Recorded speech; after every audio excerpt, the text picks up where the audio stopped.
อย่างหนึ่งที่เกิดขึ้นเรียกว่าเวทนาเทียบกับความทุกข์กับความสุขนะครับความทุกข์มีความสุขก็มีพอกันแล้วก็หากถ้าเราหลงไหลความสุขมากแล้วก็จะกลายเป็นความหลงในที่สุดก็จะกลายเป็นความทุกข์ถ้ามันมีสุขก็มีสุขไปเถอะไม่เป็นไรเพราะว่าธรรมชาติสร้างสรรค์ให้เรามีสุขได้และก็มีทุกข์ได้เหมือนกันนะครับความทุกข์ที่สะกดด้วยสระอุเหมือนกันแต่ตัวหนึ่งคือทอทหารตัวหนึ่งคือสอเสือมันก็อยู่ใกล้ๆกันนั่นแหละนะครับก็เป็นเพื่อนกันมาตั้งแต่อ้อนจะออกแล้วความสุขเป็นธรรมชาติที่ทุกคนต้องการปรารถนา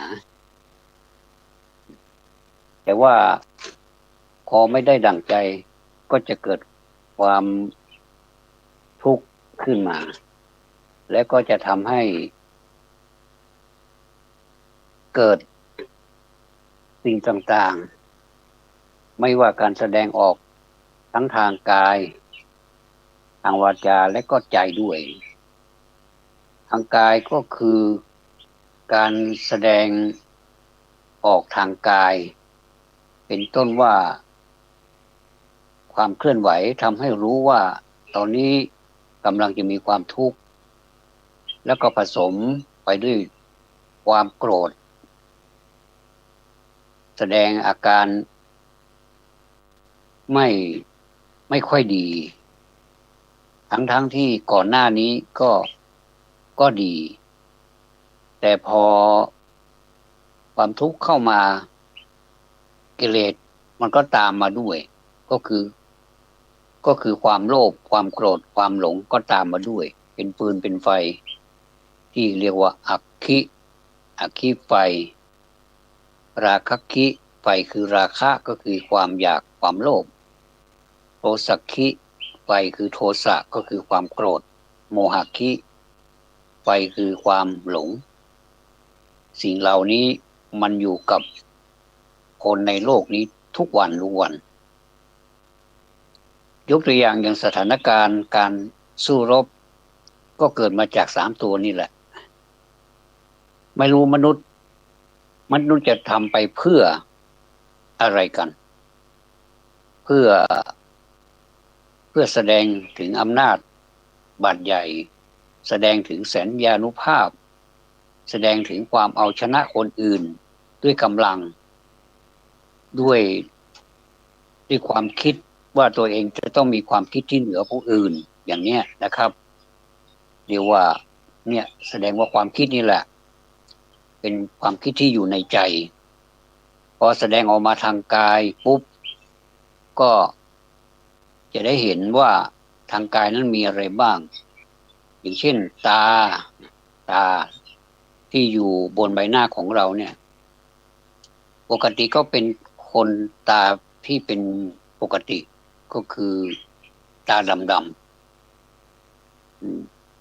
ก็ไม่มีอะไรเป็นปกติดีแต่พอโกรธขึ้นมาปุ๊บลูกตาที่อยู่ในตาเกิดแดงเกิดอาการแดงขึ้นมาผิดปกติไม่ใช่โรคตาแดงแต่เกิดมาด้วยพลังหรืออำนาจของความโกรธนี่เรียกว่าทางกายเห็นได้ชัดหรือไม่ก็แสดงออกมาทางมือทางแขนทางมือก็จะชูกำปั้นหรือว่าหยิบฉวยอาวุธอะไรขึ้นมาเพื่อที่จะต่อสู้หรือว่าเริ่มปฏิบัติการอะไรที่ทำให้คนอื่นหรือสิ่งแวดล้อมต่างๆให้ได้รับสิ่งที่ตนต้องการที่จะทำไม่รู้ล่ะมันจะเกิดอะไรขึ้นก็จะทำสิ่งนั้นให้สมดังใจปรารถนาอย่างเนี้ยนะครับเป็นสิ่งที่ เป็นสิ่งที่เกิดขึ้นกับบุคคลผู้โกรธบุคคลผู้โกรธก็จะเป็นอย่างนี้มีหน้าโบราณท่านถึงบอกว่าโกรธเป็นปืนเป็นไฟเป็นฟืนด้วยเป็นไฟด้วยเป็นปืนก็หมายถึงวัสดุที่ทำให้ไฟนั้นได้ลุกขึ้นนานพอปืนมันหมดพอไฟมันจะมอดก็สุมปืนเข้าไปใส่ปืนเข้าไปยิ่งเป็นดุ้นใหญ่ๆเป็นท่อนใหญ่ๆก็ไฟก็ยิ่งลุกแล้วก็นานแล้วก็ร้อนสามารถเผาผลาญได้แม้แต่กระทั่งบ้านเรือนป่าเป็นป่านี่ไฟนี่เพียงไม่ขีดก้านเดียวเท่านั้นก็จะสามารถลุกลามไปได้ไกลแล้วก็เยอะมากด้วยอันนี้แหละเป็นสิ่งที่เกิดขึ้นในโลกนี้เหมือนจะเป็นปกติไปเสียแล้วถ้าหากใครอยู่นิ่ง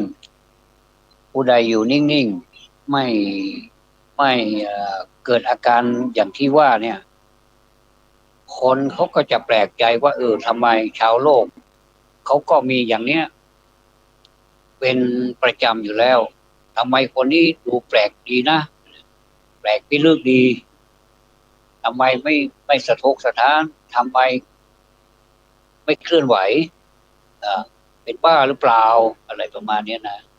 จริงจริงตัวเองนั่นแหละว่านะเพราะว่าเคลื่อนไหวถ้าเคลื่อนไหวในสิ่งที่ดีเป็นปกติก็ไม่บ้าก็ไม่ใช่อะไรก็เป็นปกติเขาเรียกว่าศีลเป็นปกติดีคนไหนถ้าผิดก็ถ้าเขาทำเป็นประจำอยู่แล้วก็เป็นความเคยชินก็ไม่ถือว่าผิดก็เลยกลายเป็นถูกก็แปลกดีนะก็คนที่เป็นปฏิบัติเป็นปกติแล้วก็มีอาศัยหมู่มากก็ถือว่ามีพรรคพวกมากก็ถือว่านั่นแหละคือถูก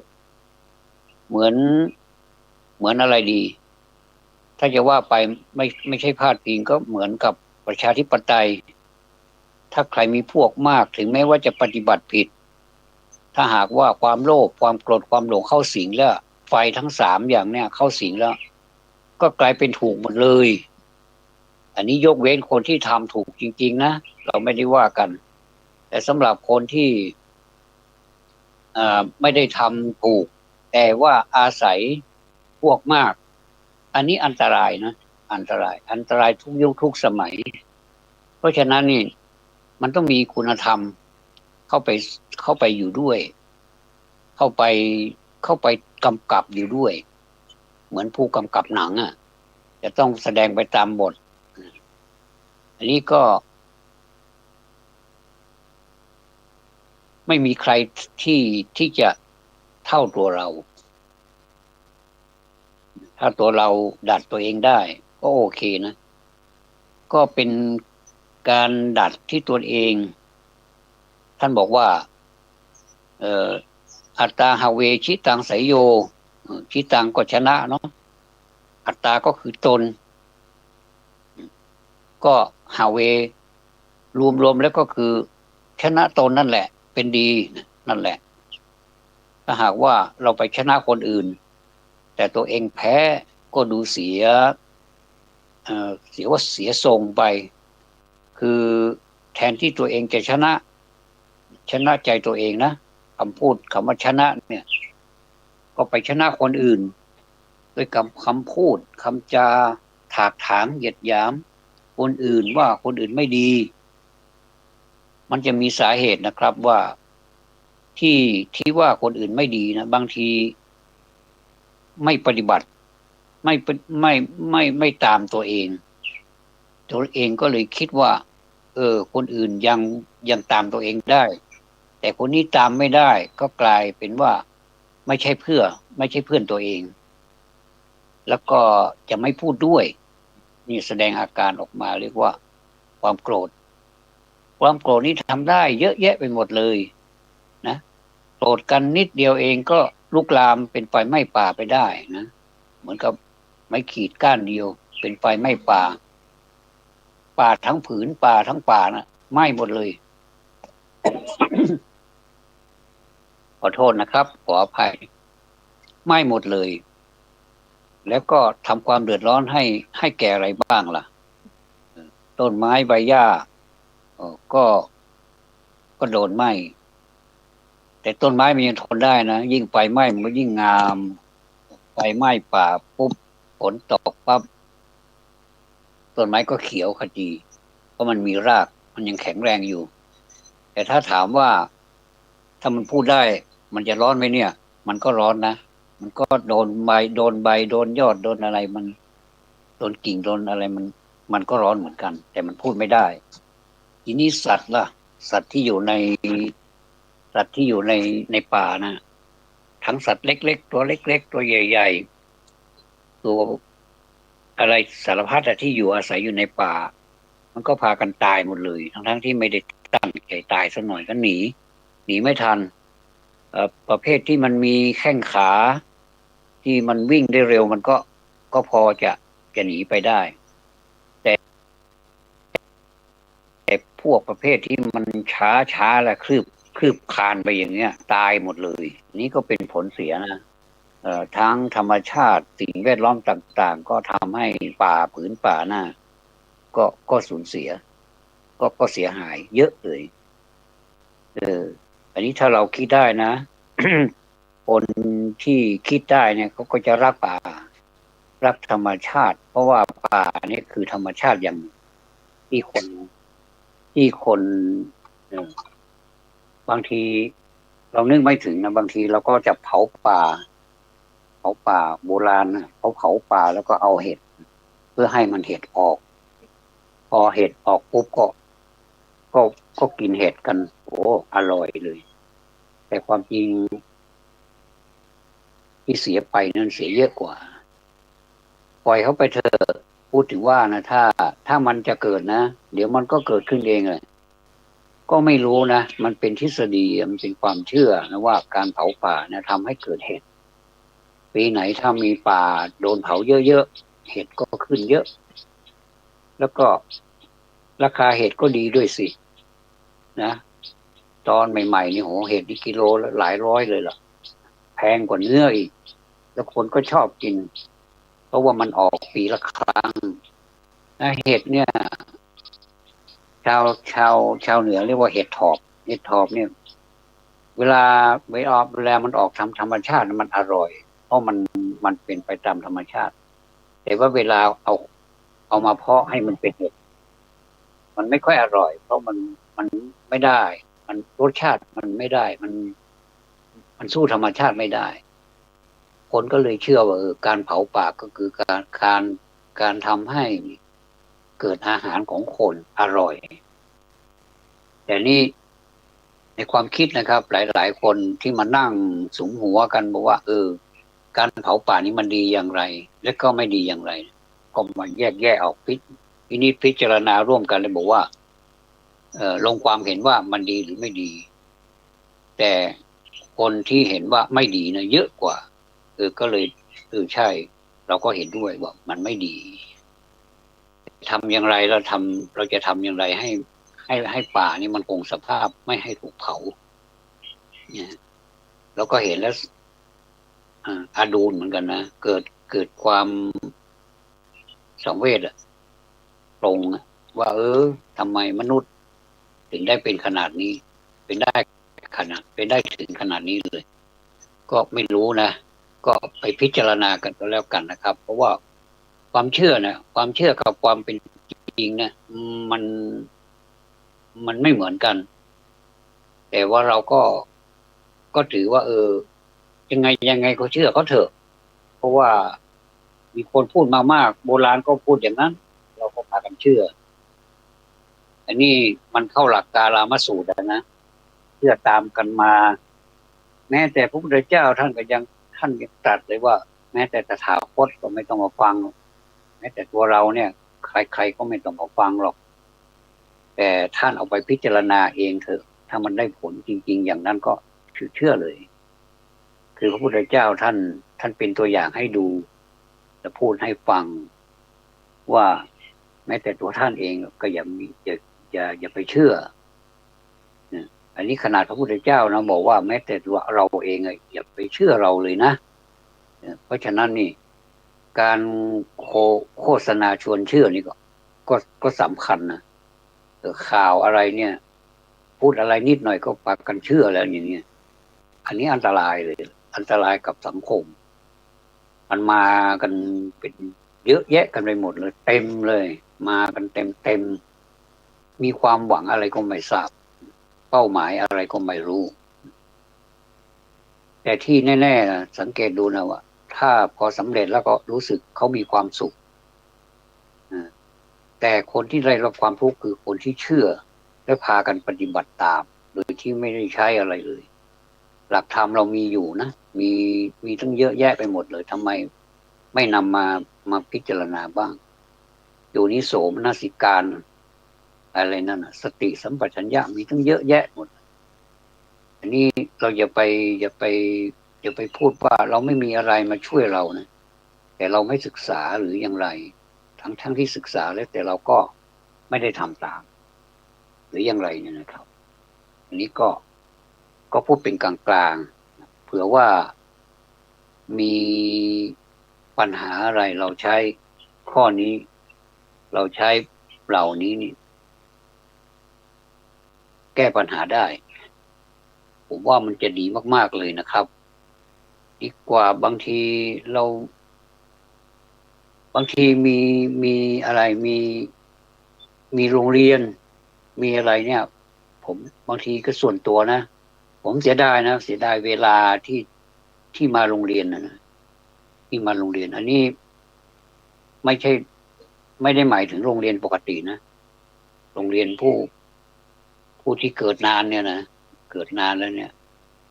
ผมก็เห็นด้วยนะกับข้อปฏิบัติต่างๆแล้วก็เงื่อนไขกฎกติกาต่างๆที่เข้าที่ที่รับสมัครเข้ามาเป็นโรงเรียนเนี่ยผู้เกิดนานเนี่ยดีมากเลยล่ะ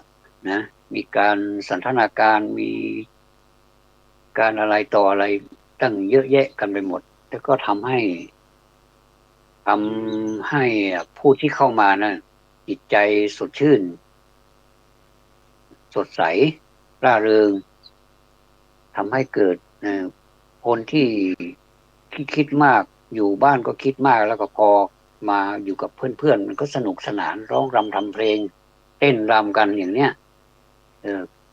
กินด้วยกันกินร่วมกันมีอะไรก็มากินร่วมกันสนทนาซึ่งกันและกันนี่ก็ทำให้เกิดอาการแบบว่าหายเรียกว่าหายคิดมากกลายเป็นคนคิดน้อยแล้วก็ไม่ใช่คิดน้อยอย่างนั้นก็คือความคิดนั้นก็ยังมีอยู่แต่ว่าพอเข้ามาสัมผัสกับคนหมู่มากก็ทำให้ร่าเริงความคิดที่หม่นหมองก็จะกลายเป็นร่าเริงไปด้วยอันนี้เห็นด้วยเลยนะต้องขอบคุณผู้ก่อตั้งกันนะทุกโรงเรียนนะโรงเรียนเพื่อเกิดผู้เกิดนานเนี่ยนะเวลาทำกิจกรรมอะไรก็พร้อมๆกันแล้วก็มีวิทยากรแต่ละที่นี้วิทยากรเขาเก่งมากๆเลยตามที่สัมผัสแล้วก็ไปดูงานมันเก่งมากๆเลยต้องชื่นชมเขาโรงเรียนแต่ละโรงเรียนนะเขาจะมีคนเก่งประจำอยู่ไม่รู้เขาจัดสรรมาจากไหนธรรมชาติจัดสรรแล้วเขาก็เป็นผู้ที่มีจิตอาสาเข้ามาช่วยแล้วก็ตรงตัวนะพอดีเลยตรงประเด็นนะคือตรงปกด้วยนะครับก็ดีแต่ถ้าจะให้ดีเนี่ยผมเสนอว่ามีวิชาการเข้าไปหน่อยหนึ่งไม่ต้องมากหรอกเดี๋ยวคนจะเบื่อเพราะวิชาการนี้รู้อยู่นะว่าเวลาที่มีการสัมมนาประชุมอะไรกันนี่คนจะมักไม่ค่อยสนใจแต่วิทยากรเขาก็มีทีเด็ดนะเวลาสังเกตดูคนฟังแล้วมันชักจะเหงาหลับบ้างอะไรบ้างคุยกันบ้างเนี่ยเขาก็จะมีวิธีการปลุกให้ตื่นก็สนุกดีเหมือนกันแต่ว่าอันนี้ถ้าเอาสิ่งที่มันเป็นหลักเข้าไปด้วยไม่ต้องเยอะเอาแค่ข้อ2 ข้อ ก็ดีอะนะอย่างที่ผมนี่ประสบการณ์นะครับประสบการณ์ยังผมได้มีโอกาสได้ไปดูแลเด็กๆนะพอพูดถึงเด็กอนุบาลผมก็เข้าไปอาสาดูแลด้วยเอาธรรมะเนี่ยนะท่านเชื่อไหมว่าธรรมะเนี่ยเขาเวลาเด็กฟังกันเนี่ยเด็กจะจำนะแต่เป็นการถ่ายทอดแบบธรรมะแบบผู้ใหญ่หรือเปล่าเปล่าเลยนะครับเอาข้อเดียวพอละสัปดาห์ละ1 ข้อนะสัปดาห์ละ1 ข้อเอาข้อเดียวพอและวิธีการอย่างไรครับวิธีการนี้เราก็ให้ครูประจำชั้นเนี่ยเขาบันทึกไว้แล้วก็ฝากฝากครูประจำชั้นนะบอกให้นักเรียนทุกวันที่เราพูดไปอ่ะสมมุติว่าความเป็นระเบียบอย่างนี้เราก็จะพูดแต่ความเป็นระเบียบคืออะไรก็บอกให้นักเรียนทุกวันพอเราไปทบทวนอีกสัปดาห์หนึ่งเราไปทบทวนนะที่สัปดาห์แล้วเราบอกว่าความมีระเบียบมันเป็นอะไรมันเป็นยังไงนักเรียนตอบได้ลั่นห้องเลยอย่างเนี้ยนะผมถือว่าอันนี้คือความจำอย่างหนึ่งแล้วก็สร้างระเบียบให้เขาบอกว่าคนมีระเบียบเขาเป็นอย่างนี้นะลูกนะอย่างนี้เนี่ยเอาให้เขาข้อเดียวพอละไม่ต้องเยอะถ้าเราไล่ยาวไปเป็นสมมุติว่าธรรมะมี4 ข้อเราก็เล่นทั้ง4 ข้อเลยเนี่ยอันนี้อันตรายไม่ใช่อันตรายเขาจำไม่ได้แล้วก็ไม่อยากจำด้วยว่ามันคืออะไรมันงงไปหมดเอาแค่ระเบียบตัวเดียวอะแล้วให้ฝากครูประจำชั้นเขาไปหมดระเบียบคืออะไรเขาก็จะจำได้นะต่อไปถ้ายังจำไม่ได้ก็สัปดาห์ต่อไปก็เอาว่าไปเรื่อยๆอันนี้เป็นเรื่องของคุณครูแล้วนะครูประจำชั้นนะเขาจะให้เวลาไหนอย่างไรเนี่ยแล้วก็ไปทีนี้เราก็จะไปสอบว่าเราอยากจะติดตามผมว่าที่เราพูดมาเนี่ยข้อนี้มันคืออะไรเราก็จะตอบได้อย่างเนี้ยเขาเรียกว่าความจำด้วยเพราะเด็กเล็กๆเนี่ยเขาจำง่ายจำเขามีอาการแบบน่ารักอะจำแล้วก็แบบคือเขาเด็กอะทำอะไรก็น่ารักนะพูดแล้วก็ทำท่าทำทางไปด้วยว่าระเบียบวินัยคืออะไรอย่างเนี้ยนะความรักคืออะไรอย่างเนี้ยคือคือความรักก็คือฉันทะนั่นแหละแต่เราถ้าเป็นพูดเป็นภาษาบาลีเนี่ยเขาก็จะงงอืมเราวงเล็บไปหน่อยก็ฉันทะก็ได้ฉันทะคือความพอใจนะความพอใจก็เกิดจากความรักนี่แหละถ้าเราพอใจทำสิ่งนี้เราก็จะทำได้ดีอย่างเงี้ยเราก็จะให้เขาก็คืออิทธิบาท 4นั่นแหละแต่เราให้ครั้งละ1 ข้อความรักแล้วต่อมาคืออะไรฉันทะวิริยะคือความภาคเพียรถ้าว่าภาคเพียรนี้เขาไม่เข้าใจบอกว่าความขยันความพยายามนะความพยายามครูเขาก็จะจดไว้ความพยายามแล้วก็อะไรจิตตะคือความปักใฝ่เอาใจใส่ก็ได้เอาใจใส่ตั้งใจเรียนเอาใจใส่ในสิ่งที่ทำแล้วก็สุดท้ายก็คือวิมังสาคือปัญญานี้ทับศัพท์ไปเลยว่าต้องมีปัญญามันเป็นอย่างไรหรอกอธิบายให้เขาฟังนิดหน่อยแล้วก็แค่3 นาทีครั้งละ3 นาทีแล้วก็จบอนุบาลมี2 ชั้นอนุบาล2กับอนุบาล3นะส่วนเล็กๆเกินไปก็ไม่ไหวเหมือนกันเอา2 กับ 3อย่างนี้นะครับผมคิดว่าเดี๋ยวเราจะไปทบทวนตั้งแต่ต้นมาเนี่ยเขาจะจำได้ไหมถ้าข้อไหนเขาจำไม่ได้เราก็ซ้ำอีกเนี่ยอันนี้คือวิธีการปลูกตั้งแต่แรกเกิดมาเลยก็คือปลูกฝังตั้งแต่เขาอายุยังน้อยๆอายุยังไม่เข้าประถมเนี่ยเป็นอนุบาลเนี่ยผมว่าดีมากๆทีนี้อนุบาลกับผู้เกิดนานเนี่ยเหมือนกันไหมหลายคนบอกว่าเหมือนกันนะไม่ว่าจะเป็นวิธีการเดินเราสังเกตดูนะการเดินของเด็กอ่ะเด็กเขาก็จะเดินแบบไม่ค่อยมั่นใจอ่ะนะเขากลัวจะล้มหรืออย่างไรเนี่ยถ้าล้มเขาก็ลุกขึ้นมาใหม่แต่เด็กเนี่ยเวลาลุกขึ้นมาใหม่เขาไม่เป็นไรนี่เข่าข้อเข่าเขายังดีอยู่เออ น้ำมันไขข้ออะไรมันก็โอเคอยู่อ่ะมันก็กำลังเจริญเติบโตอยู่เขาไม่เป็นไรเขาก็ลุกขึ้นมาใหม่ได้แต่ถ้าคนเกิดนานนี่ลำบากหน่อยนะพอล้มลงไปแล้วเนี่ยนะก็จะลุกไม่ได้แล้วหนำซ้ำยังเกิดอาการแบบเกิดข้อเคล็ดอีกหัวเข่าเนี่ยนะหัวเข่าเนี่ยอันตรายมากๆเลยเป็นน้ำมันไขข้อเรียบร้อยไปเลยเนี่ยมันไขข้อมันแห้งเพราะมันเป็นเครื่องจักรชนิดหนึ่งที่มันส่งตัวไว้ด้วยข้อของเราเนี่ยบนเข่าเนี่ยถ้าเข่าไม่ดีแล้วก็อย่างอื่นก็ไม่ดีไปด้วยก็จะอยู่กับบ้านแล้วก็จะไม่ไปไหนเพราะว่าเวลาเดินก็เจ็บเนี่ยจะไปก็ต้องมีเครื่องพาไปอย่างเนี้ยเป็นต้นเนี่ยมันไม่ได้เหมือนเด็กเพราะฉะนั้นนี่ความแตกต่างอะความเหมือนก็คือเดินเหมือนกันท่านสังเกตดูสิเวลาเด็กๆเนี่ยเด็กเล็กๆเนี่ยนะกำลังตั้งไข่แล้วก็เดินเนี่ยฝึกหัดเดินเนี่ยพอเขาเดินได้แล้วโหเขาจะหมั่นเดินเหลือเกินต้องหมั่นพี่เลี้ยงต้องหมั่นคอยดูแลเขานะถ้าพี่เลี้ยงช้านี่ไม่ได้นะไปทำอะไรต่ออะไรไม่เกิดบางทีเกิดอันตรายเอามือไปซุกเอ่อปลั๊กไฟเล่นบ้างอะไรเนี่ยอันตรายไฟดูดก็มีนะเออมีหยุกมียาอะไรที่มันเป็นอันตรายนี่เก็บไว้สูงเนี่ยพ้นมือเออของมีคมอะไรเนี่ยมันหยิบบทไม่รู้เรื่องอะนะมันนึกว่าเป็นของเล่นมันเนี่ยนะเอออันเนี้ยคือการเดินนี่เหมือนกันเวลาเดินจะขาโกงไม่ว่าเราไม่ว่าเขาอันนั้นไม่ได้ว่าใครไม่ว่ากระทบกระเทียบไม่ได้ว่าให้คนนั้นคนนี้นะมันเป็นอย่างนี้จริงๆนะท่านเด็กก็เหมือนกันนะเดินแบบก้าวเล็กๆอ่ะก้าวเล็กๆก็จะไปบางทีก็ย่ำอยู่กับที่ยังไม่ไปนะพอไปได้หน่อยแล้วก็โหทีนี้นี่ใส่เกียร์สี่เกียร์ห้าละไปเร็วเลยล่ะเออ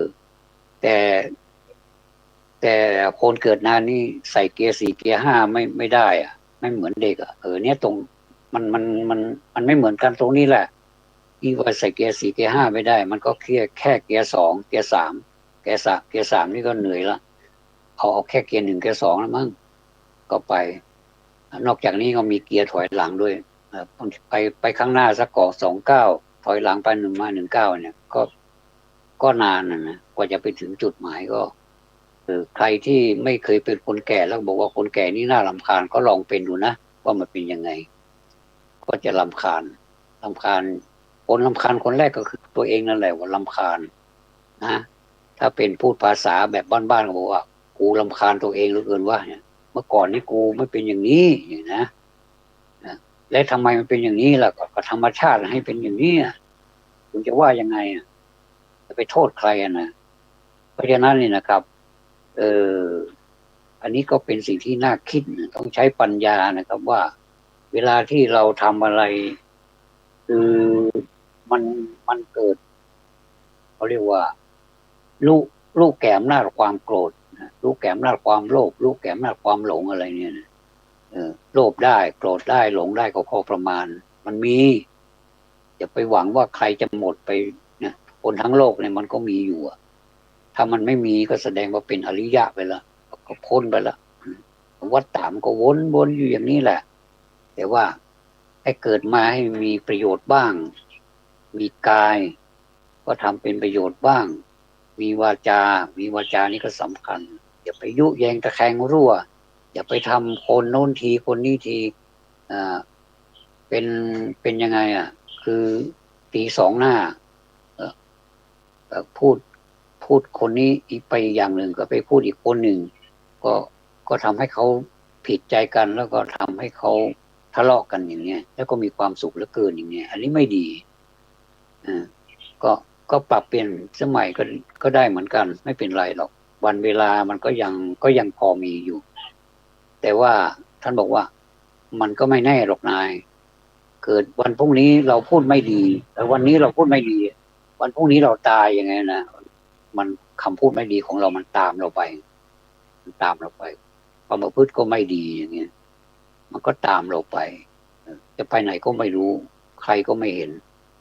ใครเคยเห็นบ้างล่ะพอไปไหนเนี่ยจดหมายสักฉบับก็ไม่เห็นตอบมาสักทีเลย มีจะเข้าฝันเป็นบางทีเป็นตุเป็นตะแล้วก็มาตีเป็นตัวเลขกันอย่างนี้ก็โอ้ไปกันใหญ่เลยบางทีก็ได้ถ้าได้ก็มีความสุขไม่ได้ก็บอกว่าทำไมไม่บอกให้แม่นๆอย่างเนี้ยนะก็ตัวเองตีไม่ถูกตีไม่ได้อะตีไม่ถูกมันจะถูกได้ยังไงนะอันนี้ก็เหมือนกันนะพอพูดถึงนี้แล้วก็จะพูดถึงว่าเวลาที่มันได้นะอยู่ๆมันก็มาเกยเลยนะก็เรียกว่าราชรถมาเกยเวลามันไม่ได้นะโอ้โหแทบตายนะน้ำตาไปเลือดก็ไม่ได้เวลาจะได้ก็ได้เฉยเลยได้แบบง่ายๆมันก็เรียกว่ามันเป็นอะไรที่มันเรามองไม่เห็นเพราะฉะนั้นเนี่ยมันก็มีนะมีมีสิ่งดีด้วยมีสิ่งไม่ดีด้วยปนกันไปแล้วแต่ท่านจะเลือกเอานะว่าท่านจะเลือกเอาฝ่ายไหนก็แล้วแต่นะครับของพันนี้มันอยู่ที่ใจของแต่ละคนไม่มีใครบังคับเหมือนเราเหมือนเรานิมนต์พระมาเทศ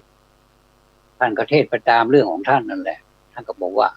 ทำฝ่ายดีเป็นอย่างนี้นะทำฝ่ายไม่ดีเป็นอย่างนี้นะถ้าเราจะพูดเป็นภาษาบาลีว่าอันนี้เป็นฝ่ายดีก็เป็นกุศลฝ่ายไม่ดีเป็นอกุศลอย่างเนี้ย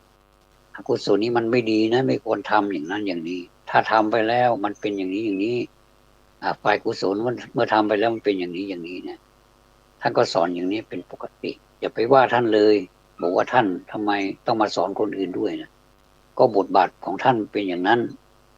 ในเวลาที่เราฟังธรรมเนี่ยถ้าเราเป็นกลางนะใจเราเป็นกลางไม่เป็นอคติเนี่ยเรานั่งสมาธิเนี่ยก็ได้เยอะเลยนะอย่านั่งสมาธิแล้วหลับไปด้วยไม่ได้นะอันนั้นเขาเรียกว่านั่งสมาธิแล้วหลับลึกไปเลยไม่ได้ยินเสียงอะไรแล้วทำมากก็ไม่ได้ยินทำก็ไม่ได้ยินกุศลอกุศลไม่ได้ยินสักอย่างคือมันหลับใน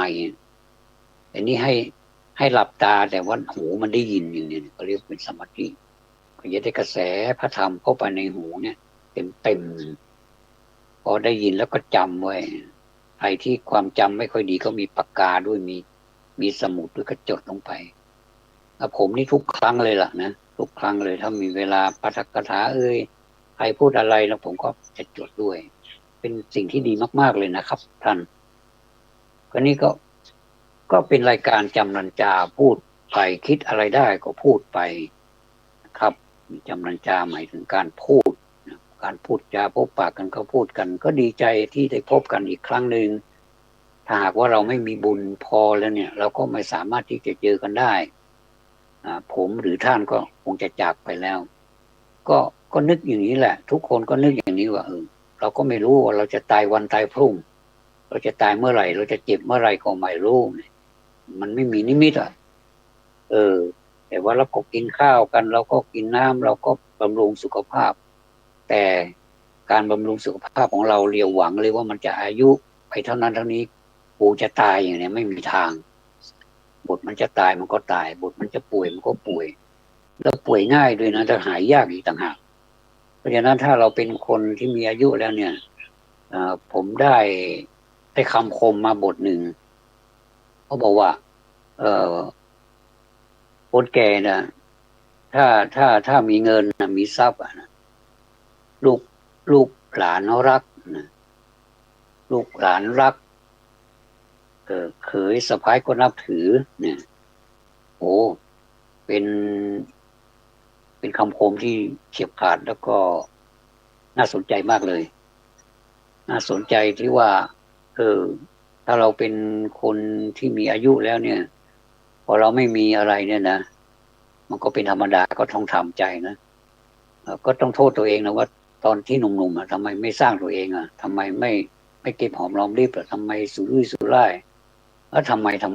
เนี่ยนะก็ต้องโทษตัวเองอันนี้ก็ต้องยอมรับแล้วก็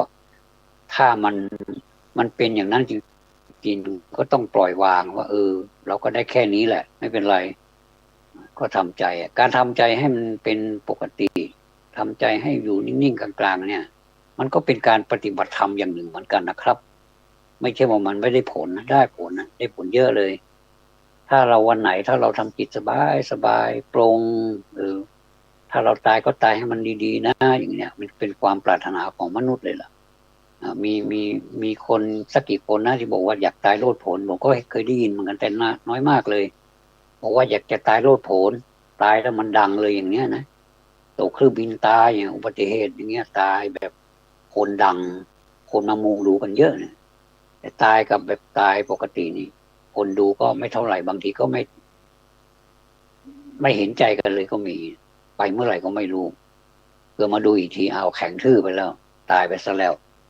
อย่างนี้ก็มีเยอะเพราะฉะนั้นนี่เอ่อเท่าที่ดูเนี่ยสถิติของการที่เท่าที่ไปถามนะผมชอบถามคนถ้าครับชอบถามคนทุกวัยนะว่าเวลาจะตายนี่อยากจะตายแบบไหนเขาก็บอกว่าอยากจะหลับไปเลยแล้วก็ให้มันตายไปเลยบางคนก็บอกว่าอยากจะนั่งสมาธิแล้วก็ให้มันตายไปเลยนี่ก็เห็นด้วยนะนั่งสมาธิตายนี่ก็เท่ดีเหมือนกันนะผมว่าก็แสดงว่าคนนี้มีความตั้งใจวันนี้เหมือนกับรู้ว่าจะตายก็เลยนั่งสมาธิจนตายไปในสมาธิเลยก็มีหลายนะโดยเฉพาะหลวงพ่อพระเถระต่างๆเนี่ยเราก็เคยได้ยินแต่ไม่ค่อยมากนักนะส่วนมากก็จะตายไปด้วยอาการต่างๆถ้าพูดถึงตายแล้วอารมณ์ไม่ค่อยดีนะบอกว่าทำไมมันพูดมันยังไม่ถึงเวลาเนี่ยก็ก็มันตายไปทุกวันไงมือเท้าที่มันเคยไวมาก่อนมันก็ตายจากความว่องไวต่างๆก็กลายเป็นก็ช้าไปหูตาจมูกลิ้นกายใจอะไรก็ตายไปหมดเลยตายทุกวันเลยนะอ่ะแล้วถามว่าคนที่ตายนี่ตายทุกวันนี่เป็นคนที่มีอายุใช่ไหมก็ขอตอบว่าก็ตอบได้เลยนะว่าแม้แต่เด็กมันก็ตายนะตายจากความเป็นเด็ก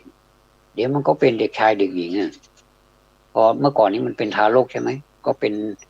พอโตขึ้นมาหน่อยก็จะกลายเป็นเด็กถ้าเพศชายก็เป็นเด็กชายถ้าเพศหญิงก็เป็นเด็กหญิงพอโตขึ้นมาก็จะเป็นนายจากเด็กชายจากทารกมาเป็นเด็กถ้าเป็นผู้ชายก็เป็นเด็กชายแล้วก็มาเป็นนายเขาก็จะเป็นนายไปตลอดชีวิตแหละพูดถึงว่าถ้าไม่มีศักดินาไม่มีคำนำหน้าอะไรนะไม่มีคำนำหน้าอะไรต่างๆเนี่ยเช่นนายแพทย์เนี่ยนะขออนุญาตอย่าหาว่าพลาดพิงนะครับนายแพทย์ก็จะมีนพนำหน้ากับนายแพทย์แต่ความจริงเขาก็เป็นนายนะนายทุกคนแหละนายเป็นเป็นทารกเป็นเด็กชายแล้วก็เป็นนายนอกจากนี้ละเอ่อความจริงเขาจะเป็นนายไปจนถึงอายุเขาตายนั่นแหละไม่ว่าจะเป็นอายุเป็น100 ปีเขาจะเป็นนายอยู่นะผู้หญิงก็เหมือนกันจากทารกก็มาเป็นเด็กหญิงแล้วก็นางสาวแต่งงานแล้วก็เป็นนางบางทีก็ยังคงเป็นนางสาวอยู่ก็แล้วแต่นี่เป็นสิทธิส่วนบุคคลก็จะเป็นนางไปนั่นแหละเป็นไปเรื่อยๆบางทีก็เป็นนางสาวนอสอจนตายไปเลยก็มีเขาเป็นเพศหญิงอย่างเงี้ยแล้วมันอะไรมันก็ไม่แปลกอะไรแหละทุกคนก็ตายแล้วเอาอะไรไปได้นะ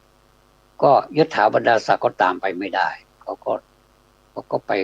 เอาภพอื่นเราก็ไม่รู้ว่าเขาเป็นอะไรเราก็ไม่รู้เราก็ถูกอวิชชาบังเหมือนกันเราก็ไม่สามารถรู้ได้เขาเองเขายิ่งไม่รู้ใหญ่เลย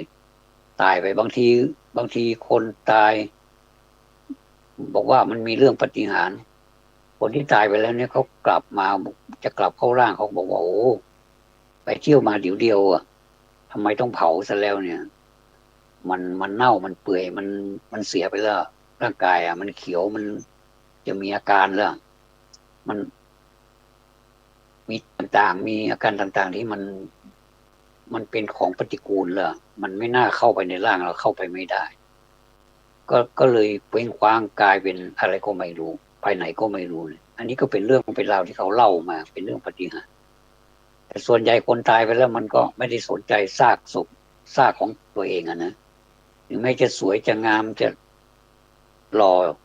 ปานใดก็ตามมันก็ไม่สามารถที่จะอยู่ได้เขาก็ต้องนำไปฝังนำไปเผานำไปเอ่อถ้าอุทิศร่างเขาก็จะนำไปผ่าไปผ่าพิสูจน์เป็นการเรียนของแพทย์ของนักศึกษาแพทย์แล้วก็อยู่ในฐานะของอาจารย์ใหญ่ด้วยนะปีหนึ่งเขาเผากันครั้งหนึ่งก็สุมกันครั้งหนึ่งก็หลายร้อยชีวิตเนี่ยนะครับเป็นอย่างเนี้ยก็วันนี้ก็เลยมาพูดถึง ไฟนะตั้งแต่ต้นว่าไฟคือไฟคือความอยากไฟคือความโลภนั่นแหละแล้วก็ไฟคือความโกรธไฟคือความหลงอันนี้แค่พูดเรื่องไฟก็ไปได้เรื่องอื่นด้วยมันมันสามารถขยายไปได้เยอะแยะไปหมดจริงๆแล้วพูดถึงธรรมะนี่มันเป็นเรื่องที่สนุกนะครับสนุกและได้สาระได้ปัญญาถ้าเราพูดเรื่องอื่นก็ได้นะได้ความตลกแต่ไม่ค่อยได้ปัญญาก็สังเกตดูนะว่าอันไหนที่มันเป็นปัญญาแล้วก็ควรไปหาบ้างนะอันไหนที่เป็นตลกคลายเครียดแล้วก็ศึกษาก็ดูบ้างก็ไม่เป็นไรก็อะไรก็ได้ที่ทำให้เราสบายใจคลายเครียดไปวันๆนะก็มีคนพูดหลายคนนะเช้านี้ฝนตกพอฝนตกแล้วมันก็รู้สึกมันเออรู้สึกมันจะหนาวอากาศพัดมามันก็หนาวคือพัดมาเนี่ยอากาศมันมาเนี่ยลมมันพัดมาเนี่ยทำให้เรารู้สึกหนาวแล้วว่าฝนเพิ่งหายก็เป็นอากาศที่สดชื่นฝุ่นก็โดนฝนละลายไปก็ดีขึ้นหน่อยหนึ่งไอ้ตัวนี้แดดออกก็ร้อนแล้วบนพื้นของดินเนี่ยมันแห้งมันเป็นหน้าแล้งมันเป็นหน้าร้อนมันก็เดี๋ยวอีกสักพักหนึ่งประมาณสัก10 โมง11 โมงเที่ยงเนี่ยโอ้โหร้อนละอุมากๆเลยเพราะว่าน้ำฝนที่มันตกมาตอนเช้าเนี่ยมันไปหมดแล้วมันแห้งหมดแล้วแล้วก็ความร้อนก็มาแทนเนี่ยโอ้นี่ร้อนจัดมากเลยเขาเรียกว่าเป็นภาษาเหนือเขาว่าแดดขี้ฝนแดดขี้ฝนนี่ร้ายกาจมากเลยถ้าตกก็ตกไปเลยถ้าไม่ตกก็ไม่ต้องตกอย่างนี้นะนี่คือความประสงค์ของคนนะว่าถ้าตกก็ตกไปเลยตกเยอะๆตกให้มันชุ่มฉ่ำไปเลยเนี่ยถ้าไม่ตกก็ไม่ต้องตกอย่างนี้นะคนเขาไม่ฟังเราก็เป็นธรรมชาติไม่มีฟังมนุษย์หรอกมนุษย์จะขออย่างไรก็ไม่ฟังจะตกก็ตกไม่ตกก็ตามใจเขาไม่มีใครขอแล้วไม่มีใครห้ามนะครับอันนี้เป็นเรื่องของฝนเป็นเรื่องของธรรมชาติเนี่ยความร้อนต่างๆเหล่านี้มันยังน้อยไปกว่าความร้อนในจิตในใจเราด้วยซ้ำนะไฟเนี่ยไฟอันเกิดจากความโลภเนี่ยโอ้โหมันก็เยอะเหมือนกันนะแล้วก็มาความโกรธอีกอันนี้ก็ยิ่งเยอะอีกเห็นคนโกรธกันทุกวันนะด่ากันทุกวันนะสนุกปากเลยอะเนาะแล้วก็นอกจากนี้ถ้าด่ากันไปด่ากันมานี่ก็ยังถือว่าเป็นการด่าเปิดเผยเออแต่ว่าคนที่ด่าแบบเจ็บๆแสบๆด่าแบบเหน็บแนมอย่างเนี้ยนะโอ้อันนี้เจ็บนานนะถ้าใครนำไปคิดเนี่ยมันก็ไม่ค่อยดีนะนำไปคิดแล้วคิดมากกลายเป็นประสาทไปเลยเนี่ยนะก็ก็อย่าคิดมากถือว่าเป็นเรื่องคนปากไม่ดีเขาพูดอย่างนั้นเป็นปกติอยู่แล้วแล้วก็อภัยให้เขาซะเป็นการให้ทานนะเป็นการอภัยทานก็ดีเหมือนกันนะใครทำได้ดังนี้นะสุดยอดมนุษย์เลยแต่จะมีสักกี่คนที่ทำได้เนาะแต่ก็ต้องฝึกกันไปนะครับเออเดี๋ยวนี้คนอยากรวยกันเหลือเกินอยากจะรวยก็มีวิธีการต่างๆที่ทำให้รวยได้ก็มีจริงนะวิธีการทำก็ไปศึกษากันดูก็แล้วกันแต่ว่าไอ้ที่แน่ๆก็คืออันนี้น่าแปลกใจว่าอยากรวยแต่ไม่ทำอะไรเลยเนี่ยอันนี้นี่อันตรายหน่อยคือคือชวนก็ไม่ไปแล้วไม่สนใจแล้วก็หนำซ้ำยังว่าให้เราอีกว่าให้คนชวนอีกบอกว่าบ้ามันจะมีเรื่องอย่างเงี้ยนะก็ก็ก็ไปศึกษาดูกันแล้วกันการศึกษานี่คนไทยคนไทยเรานี่ยังขาดอีกเยอะเลยนะคือเป็นการศึกษาตามระบบตามกฎหรือว่าเป็นคนไทยต้องมีการศึกษาอย่างเนี้ยนะแต่ศึกษามาแล้วก็ไม่ได้อะไรก็ต้องไปศึกษาเพิ่มเติมเพราะว่าการศึกษาไม่มีวันแก่แต่คนจะแก่มากเท่าไหร่ก็ศึกษาได้อย่างเนี้ยนะครับวันนี้ต้องขอบพระคุณท่านผู้อำนวยการอย่างสูงเลยนะครับที่ใ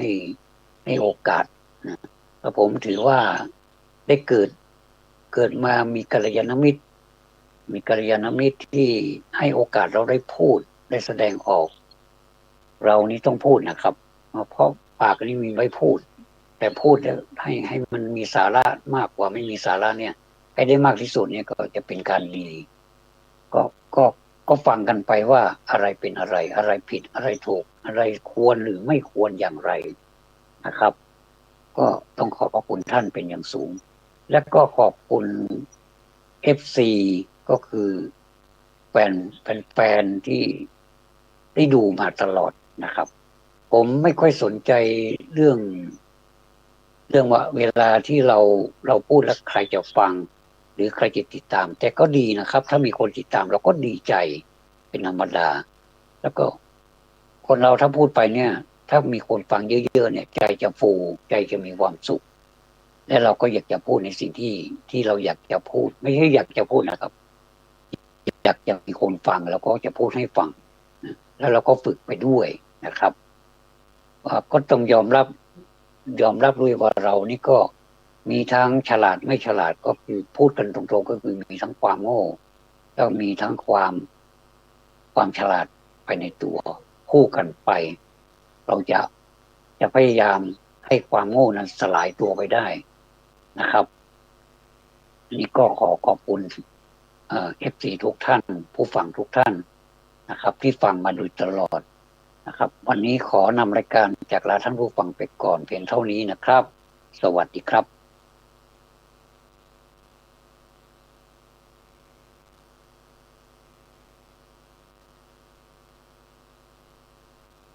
ทูลไทย